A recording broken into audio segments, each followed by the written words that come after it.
Samedi soir à Marseille, le stade Vélodrome est comble.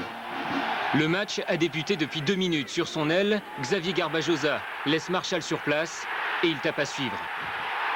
L'équipe de France ouvre le score, 7-0 pour le premier essai du match. Xavier Garbajosa, qui rappelle à Andrew Mertens qu'au pays des champions du monde de football, même les ailiers de rugby savent utiliser leurs pieds. En 11 minutes, les Français survoltés marquent 17 points.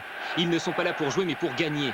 À l'image d'Olivier Magne, qui sur cette action est servi par Galtier. Magne, qui déchire le rideau défensif des All Blacks. Cet essai, le flanqueur français l'offre au public de Marseille, omniprésent toute la semaine.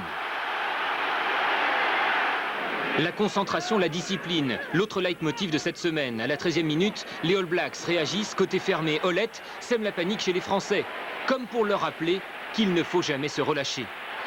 Marchal aplati et après un deuxième essai des All Blacks, à la pause, la France mène encore 26-24. Mais en seconde période, les Blacks reprennent l'avantage, 30-26. Alors les avants français entrent en cours de match, envoient Fabien Galtier dans l'en-but.